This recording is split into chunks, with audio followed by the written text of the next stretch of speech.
Ryuma is an 11-year-old boy who lives in a fantasy world filled with magic and mysteries, but it wasn't always like that. He used to be a normal working-class male who lived in urban Japan, slaving away in a corporate environment, following the orders of an incompetent boss, working a crappy job, and trapped in an endless circle of corporate misery. One day, while he was sleeping, he ended up sneezing in his sleep, which led to him falling off the bed and hitting his head on the corner of a table, leading to a brain hemorrhage that killed him in his sleep. What a lame way to die. Truck-kun would be disappointed. He wakes up in front of three strange-looking people who introduce themselves as gods. They inform him about his death, and even he acknowledges his disappointment in such a lame death. The gods tell him that they are sending him to an alternative world, which is filled with magic and fantasy, and that there he could live a life as he sees fit. He quickly agrees because he was already tired of his life on Earth anyways, and as a parting gift, the gods also bestow upon him the ability to use multiple forms of elemental magic, which is a pretty rare thing. They explain that they are sending him to the body of an 8-year-old child, and from there on out, he is on his own. He bids farewell to them and is immediately transferred into the body of a child, and when he wakes up, he finds himself in an unknown area, surrounded by lush forests and mountains. He walks around to a tree and kicks it, snapping the tree in half, and recognizes that his body is that of a child, but his mind and strength have been retained from his previous life. While walking and exploring the area, he ends up spotting a blue-colored slime whom he takes a liking to instantly, as they look really cute. He quickly opens his guidebook and learns how to use magic, which would let him tame the slime, and he is successfully able to make the slime his familiar. 3 years have passed by now, and Ryoma is still comfortably living inside the forest alone. Over the years, he has collected over 1,000 different kinds of slimes and likes researching them. Some of his slimes are able to create poison, some of them are able to wash dishes, and some of them are even able to dispose of trash. He has been living a blessed life these 3 years and hasn't met a single human being. One day, while going through the forest, he overhears a bunch of people shouting and goes to investigate the problem, only to realize that it's a group of men who seem to be from the capital, and one of them is injured, laying on the floor in his own blood. This is the first time he has encountered humans ever since he was reincarnated in this world. He is therefore a bit nervous to approach them, but seeing that one person from the group was mortally wounded, far away from any medical help, pushed him to approach them. As soon as he tried to talk, however, one of the men pulled out their sword, pointing it towards him. He quickly blurts out that he has medicine, and the healer from the group warily approaches him. He tastes the liquid and declares that indeed it is medicine, quickly feeding it to the injured man. The injured person soon starts breathing normally in a deep sleep. They thank Ryuma as he tells them to follow him. On the way, they encounter a bunch of slimes, and the men quickly draw their swords, but Ryuma tells them that they are his familiars. They reach a mountain and are confused, but suddenly Ryuma performs magic, and a hidden door appears in the mountain wall. He invites everyone in as they are astonished at the fact that this 11-year-old boy could perform such magic. The leader of the group introduces himself as Jamul, a duke, which shocks him, and he instantly bows his head down. Jamul tells him to get up as it was he who helped them. The others introduce themselves as Camel, Zeph, and Jill, and tell him that the injured person is Hughes. They let him know that while attempting to travel through the forest, a group of bandits attacked them, and during the ensuing foray, Hughes suffered an injury. Jamil looks at him and asks him about himself, as he is very curious to know how an 11-year-old kid has been surviving in this forest, as this forest is a very dangerous place, even for a trained man. Ryuma, however, quickly comes up with a story about how he used to live with his grandparents, but 3 years ago, both of them died, and he has been living here ever since. Camel takes out a crystal ball from his backpack and asks him to touch it. He explains that if a criminal touches it, it turns red. Otherwise, it stays blue, and apart from that, it also tells you about the person's age, gender, and race as well. Ryoma, without any hesitation, touches the ball, and it turns out to be blue, but it still shocks the other men, as his stats are all very high for a kid. The next day, Hughes gets well, and they all decide to leave. He thanks Ryoma and tells him that if he has any problems, he just needs to come to the capital and ask for him. They went their separate ways after that. It has been 2 weeks since he said goodbye to Jamil and his crew, and while laying down on the open with his slimes, he suddenly hears a familiar voice calling his name. He looks up to see Hughes walking towards him alongside the others, but this time, there are more people than before. Jamil approaches him and introduces Ryoma to his father and his wife, who are both very happy to see him and thank him for saving the crew's lives. He also introduces his daughter named Ilya, who is almost the same age as Ryoma. Jamil's father is impressed by the number of slimes Ryoma has tamed up until now. Ilya asks him, how do all these slimes fit in such a small house? He replies by saying that they just combine together and become one big slime, and he proceeds to order the slimes to merge together. Hundreds of slimes join each other and become massive slimes, which completely shocks Juno's wife, who is also a magician, and tells Ryoma that no one in recorded history has ever tamed a big slime. Ryoma invites everyone inside his house and shows them around. Jamil presents him with a very expensive and ornate-looking clock, which Ryoma graciously accepts as a token of gratitude. Jamil also tells him that, apart from expressing their gratitude, they also have a request for him. Suddenly, Ilya gets up and tells Ryoma that their entire family is descended from great beast tamers, and she also wants to join their ranks one day, but she has never tamed a single beast in her life, and as soon as she heard about Ryoma, she wanted to learn more about slimes from him. She notes down how many slimes he has and then points out that there are 2 slime species that have not been recognized in any of the books, and even her mother, who is a very famous magician and beast tamer, tells him that she has never even heard of a slime like that. He explains that they are known as the cleaner slime and the scavenger slime. The scavenger slime eats all the waste matter and even produces fertilizer for the plants, whereas the cleaner slime is able to clean any kind of dirt or grime present on anything. To show how good they they are, he pulls out a piece of cloth from a goblin that he killed. The cloth is extremely dirty and grimy, but as soon as he puts it inside the cleaner slime, he starts washing it, and after a couple of seconds, an extremely clean cloth is produced, which surprises the maids of Jamel's family, because according to them, goblin's grime is one of the most difficult things to clean. This completely impresses Elia, who decides that she wants her first slime to be a cleaner slime and asks Ryoma to give him directions to catch it. He quickly draws a map to a pond, where according to him the slimes are seen, but also says that they will have to lure it, as without lure, the slime won't come to them. He is a bit embarrassed when she asked about the lure, but ends up telling her that these slimes are attracted to your body odor, and the only way to lure them is to wash yourself off in the bathtub, and then collect the used water. Ilia gets a bit embarrassed, but pulls herself together and goes off to the bathtub, determined to catch a slime no matter what. She washes herself off, collects the water, and goes out with her entourage to the pond, while Ryoma stays back. By the time the evening sun starts setting, Ilia returns with the others, a wide grin on her face, showing off the prized slime that she caught. Everyone is extremely happy, and they all have dinner together. Jomo's father asks Ryoma about his plans, and he replies that he doesn't really know where he wants to go anymore. Jomo's father unexpectedly offers him to join their journey to another place. Ryoma is taken aback by the proposal of traveling with the Duke's family. When he sees their worn faces, he decides to bite the bullet and agrees to travel with them. The next day, Jimel tells Ryoma to load everything he needs in the wagon, but instead he replies that he knows storage magic and literally packs everything present inside his house into a magical storage, which again surprises every single person present, as that kind of magic is a very uncommon art these days. Ryoma goes down into the basement for one last time to say prayers to the statues of the gods he has erected there, and he promises them that he will create a new set of statues for them when he reaches his destination. He sits inside the wagon alongside Jomil and his family, and finally his journey starts.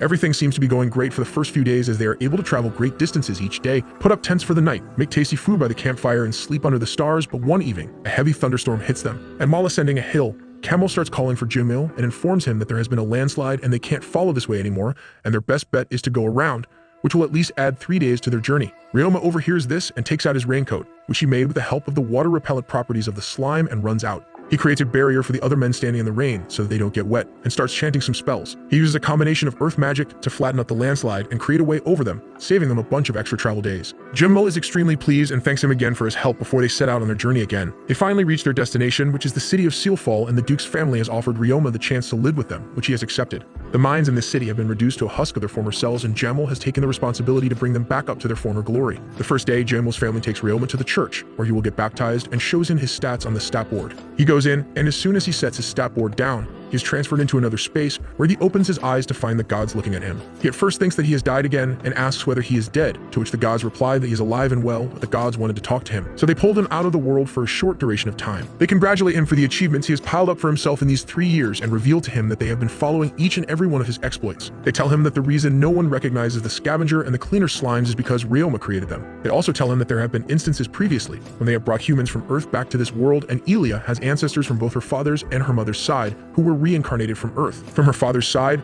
they reincarnated a girl who wanted to be an animal trainer and ended up becoming one of the greatest beast tamers in this world, and Elia seems to have gotten a lot of genes from her, whereas from her mother's side, the gods reincarnated a guy who was a proper otaku and asked for combat abilities unparalleled by anyone in this world. He could have done a lot of bad deeds, but he was too awkward to leave his home, and he died of old age. They chat for a bit more before the gods bid their farewell and tell him that if there is any time when he wants to talk to them, he could simply drop by the church to pray to them. He thanks them for their insight and support before he is sent back to his world. The Duke's family welcomes him when he exits the room, and Jomel's father offers him some advice. He tells him that he is incredibly strong and skilled for his age, which will bring the eyes of many less than decent individuals upon him, and it will be his duty to separate the good from the bad and choose for himself. He also tells him to hide his strength as much as possible and join a guild to rank up and build his status. Elia asks him about his magic capacity and the secret to his magic handling.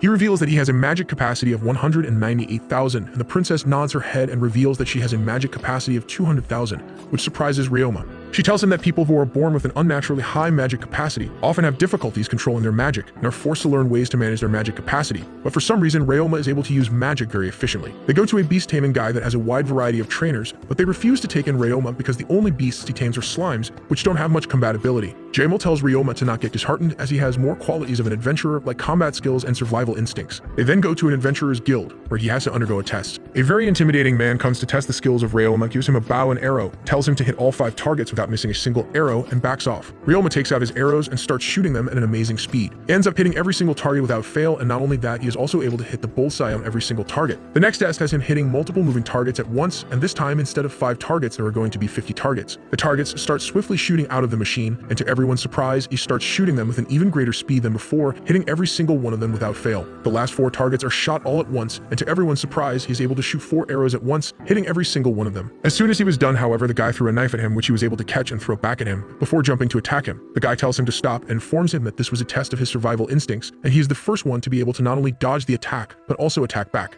He reveals that he is the leader of this guild and tells Ryoma that he has been accepted into the guild and is given the rank key to begin with. He also advises him to check the notice board for any job opportunities at his level. He goes and spots one of the job listings requiring a house cleanup, and he thinks to himself that this is the perfect job for him and his scavenger and cleaner slime. He takes the job, and the next day he packs his slime up and goes over to the house. An older girl who is a Catwoman answers the door when he knocks on it. As soon as she opens the door, a stench starts coming out of the house. She grabs his hands and starts crying, thanking him for taking the job, which makes Ryoma suspicious at the scale of his problem. The name of the cat lady is Maya, and she explains to Ryoma that her house is built adjacent to a huge garbage dump, and one day, out of nowhere, the wall collapsed and a huge amount of garbage just ended up flowing into her basement. The amount of garbage was so huge that no one wanted to work on it, and she has been living in misery ever since. She begs Ryoma not to leave after seeing the extent of the problem, and he promises not to. They go inside the house, and Ryoma looks in awe at the amount of garbage that has been accumulated. He decides that the only way to handle this problem is to start from scratch. He gets up, gathers his slime, and goes into the adjacent garbage dumps, where he releases his scavenger slimes to take care of all the accumulated debris. After a while, the scavenger slimes are able to finish their work, and he uses the cleaner slimes next alongside his magic abilities to clean each and every spot on the walls till it looks as good as new.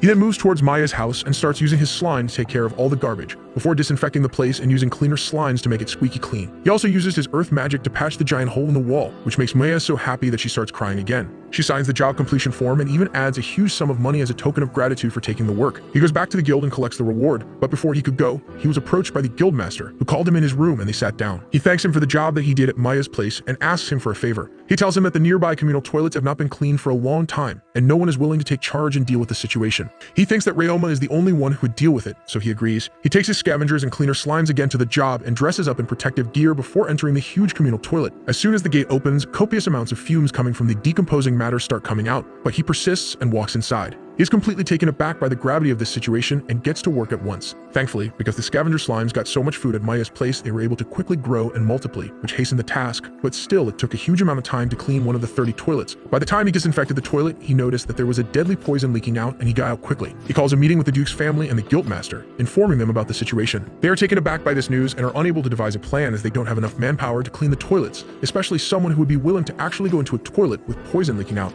Ryoma assures them that he needs no one, and that he is the only one who is going to go in, as he has enough resistance stats to heal and recover quickly. The Duke's family is reluctant to let him go, but when they see no way out, they end up agreeing. He asks them to gather some adventurers and post them out so that no one ventures near the toilet. The following day, he was inside the toilet and starts cleaning them all at once, coming out at night to drink some recovery potions, then getting back to work.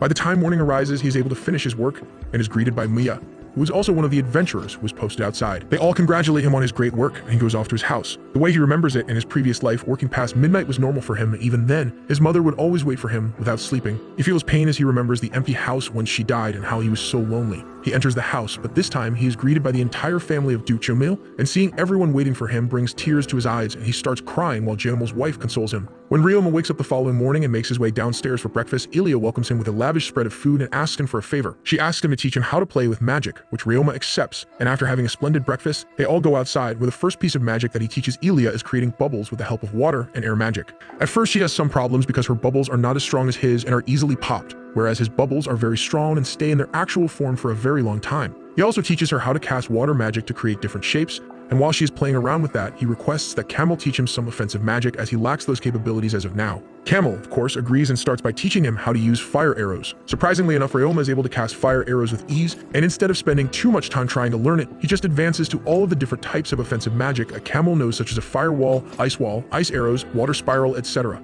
Finally, Camel tells him that he has already taught him everything that he knows and has nothing more that he could teach him. Just then, the butler of the family asks Ryoma if he knows spatial magic, to which he replies that he does know some space magic like teleportation and the creation of storages. The butler asks him to show off his teleportation abilities, which Ryoma is able to do. He tells him that he can teach him warp magic, which lets him teleport over longer distances. Ryoma ecstatically thanks him and is able to learn the warp magic. Later on, he also teaches Ryoma how to create a dimensional storage that has oxygen inside of it, so not only can he transport goods, but also living creatures. It takes Ryoma the entire rest of the day to learn that magic, but by the time the sun sets, he is able to successfully cast a dimensional storage magic, and now has the ability to transport all of his slimes very easily.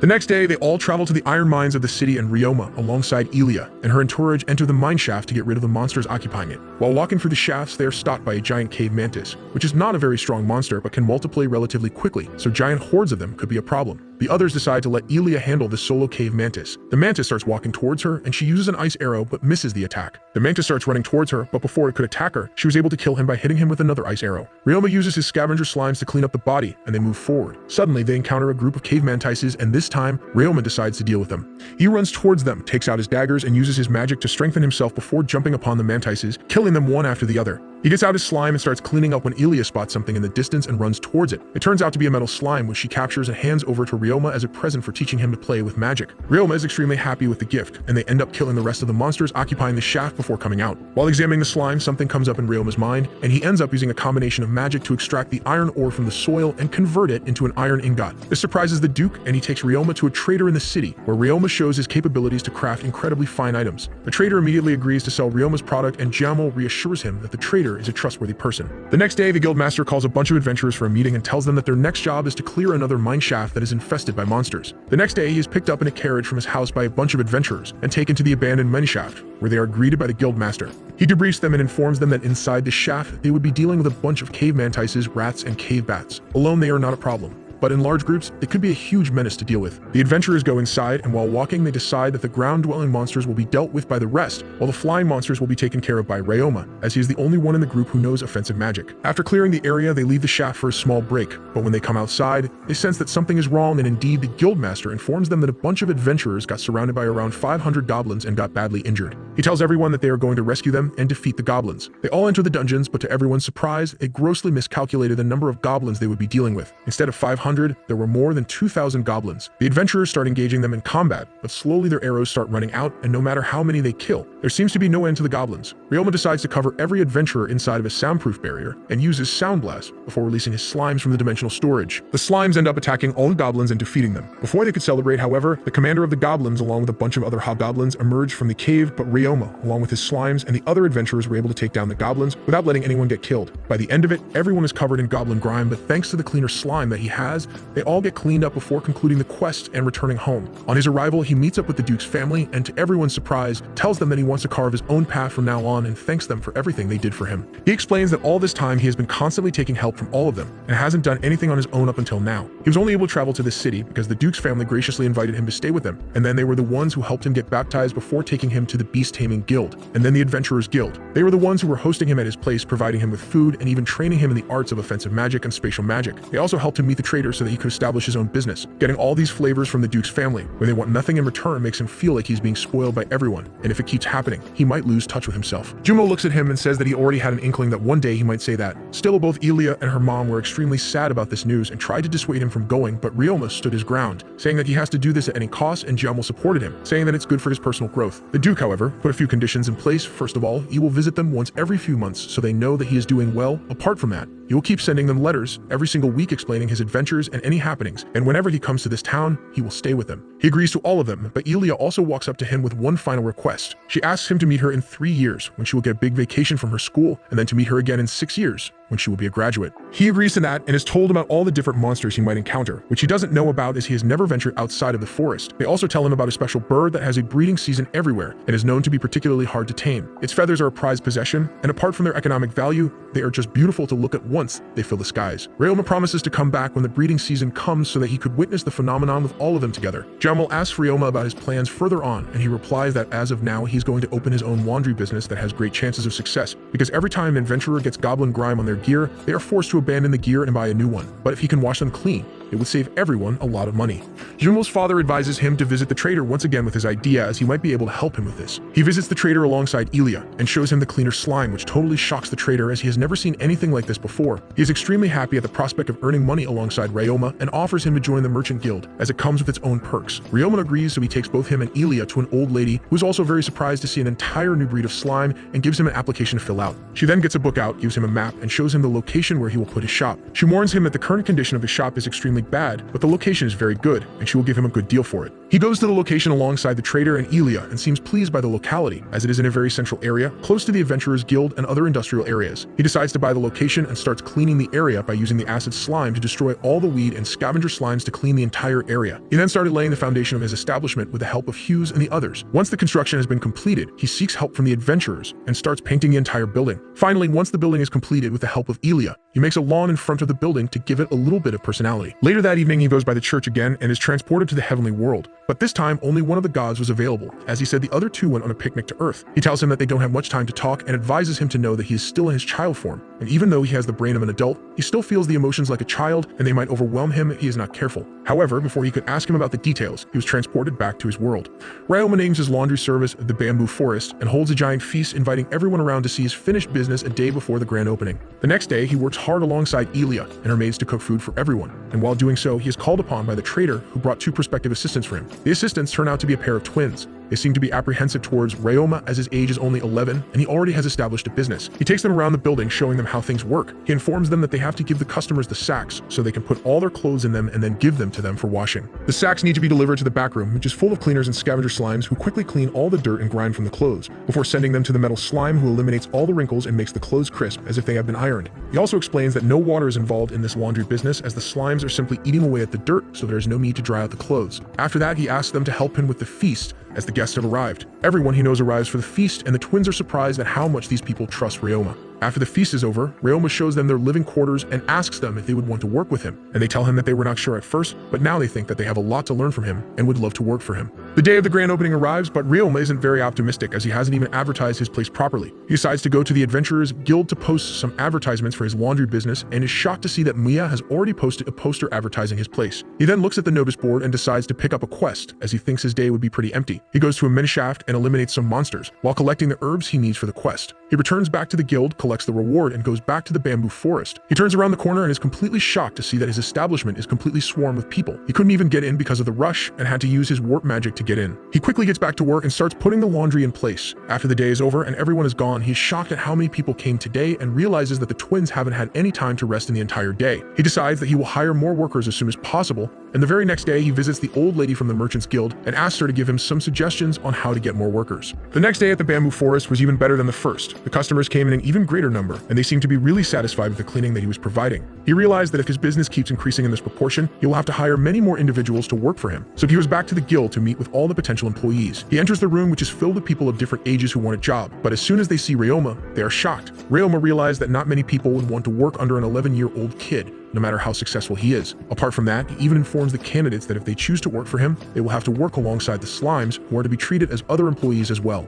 After that, he told them that any of them who have decided that they don't want to work can leave if they want. As soon as he said that, almost every single person left the room, apart from a young girl and an older man. He asked whether they had any problems working with him, and they said they didn't. They introduced themselves as Fee and Lei, a father and daughter from a neighboring nation, who have come here to look for a job. They also inform him that one of Fee's legs has been broken, but Ryoma tells them that it shouldn't be a problem. He, however, notices that both of them are carrying hidden weapons and confronts them about it. They are surprised that he noticed it and are immediately defensive. But they soon calm down and tell him that they are former assassins who were hired by the neighboring nation, but their employer got killed in the war, and they had to escape that nation, and now they have left the life of being assassins altogether. They apologize to him for hiding the fact and tell him that they will take their leave, but Ryoma tells them that he doesn't have a problem with their past and is willing to hire them if they want to work. Both the father and daughter are shell-shocked, and they tell them that of course they would be willing to work. Ryoma asks them about their salary, but they reply that all they want is any bare-bones place to live, that's it. Ryoma replies that they will have their own dormitory and a sizable salary. Apart from assistants, he also hires them as guards for the establishment as they have a military background. They are overjoyed and thank him for the opportunity. He takes them back to the bamboo forest, which is, as usual, completely packed with customers.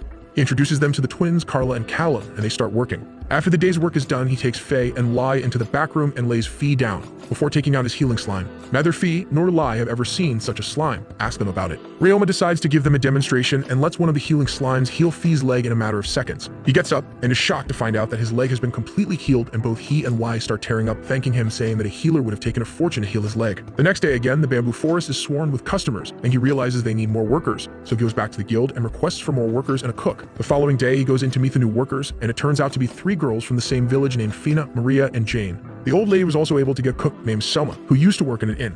They are all ecstatic to work with him, and with Selma's amazing cooking, everyone is happy and content working for Ryoma. The next day, he goes to visit the trader, who tells him that he wants more waterproof fabric as the season for frog hunting is coming and people will want waterproof clothes. He accepts and starts going to an abandoned mine shaft to make the fabric, and he is even accompanied by Ilia, who wants to practice her violin as she explains that the special birds that are seen during the breeding season can only be tamed with the help of music. He also creates a doll for Ilia and her entire family. The bamboo forest has been operating without a hitch thanks to the inclusion of extra employees, which gives Ryoma time to take up the quest and visit the mine shaft to make the fabric. He also uses the scavenger slime to train himself for battle. When he returns to the bamboo forest, Callum calls and informs him that they have tripled their profit, which surprises everyone. Suddenly, Ryoma remembers that he hasn't even given them any off days or paid holidays yet. He quickly organizes a bunch of paid holidays for the staff, who can take them in a cycle. This surprises the staff, as in this world there is no concept of paid holidays. Everyone is extremely happy about this development, and says that they have never worked with someone so nice. The next day, he visits the guild again, and this time the receptionist informs him that recently there has been a group that found a rare slime breed and wants to sell it. They went to the Beast Tamer Guild, they refused to buy it. Ryoma quickly gets the details of their whereabouts and visits them. They were all sad about the fact that they weren't able to sell the slime, but Ryoma ended up buying it from them for a very good price, making both parties happy. He then teleports to the mine and tames the rare slime, which turns out to be a blood slime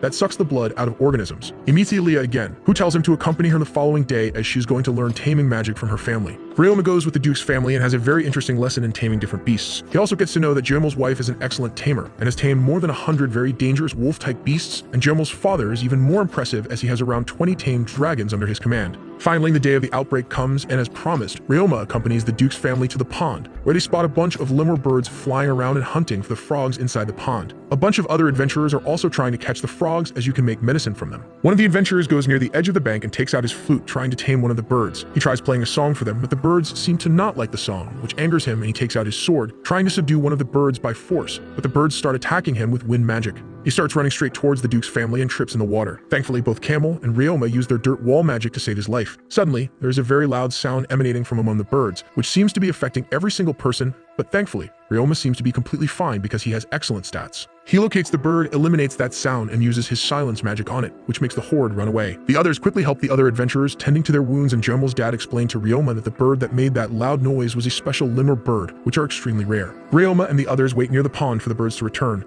but it has been close to the time of sunset. Just when they decided to leave, thinking that the birds were not coming, the horde appears again and sits down inside the water. Everyone goes quiet as Ilia takes out her violin and starts playing a beautiful melody, and after a while, to everyone's surprise, the birds start accompanying her in her music and start singing alongside. She keeps playing and finishes her song. By the time she ends her song, 9 different lemur birds surround her, and she is able to forge a successful contract with them. Ryoma decides that he is also going to give it a try, and he takes out his guitar, which has never been seen in this world, and starts playing an equally pretty melody, and surprisingly enough, hearing his melody, the special nightmare lemur bird that made that noise comes and sits down. By the time his song is over, he has even surrounded himself with a group of birds, including the nightmare bird, with whom he can negotiate a deal. Suddenly, Ilia exclaims that one of her birds is in an advanced category, and is apparently known as a phantom lemur bird. It is the counterpart to Ryoma's nightmare bird, as one of them uses dark magic, whereas the other uses light magic. They go back to their house and have a huge party, after which both Ryoma and Ilia go into a room to talk. Ilia is going to her school the following day, and it will be at least another 3 years before they can meet again. She tells him to make a promise that he will send her letters every week and meet her in 3 years. She then proceeds to present him with a beautiful pendant with a magical ruby inside of it, which was gifted to her by her mother at her 10th birthday. She tells him that she wants him to have it as a lucky charm. In return, the oblivious Ryoma gives her 2 of his slimes, as this is his prized possession. This makes Ilia really happy, and she graciously accepts. The next day, they both depart in their separate ways with a promise to grow stronger and meet again.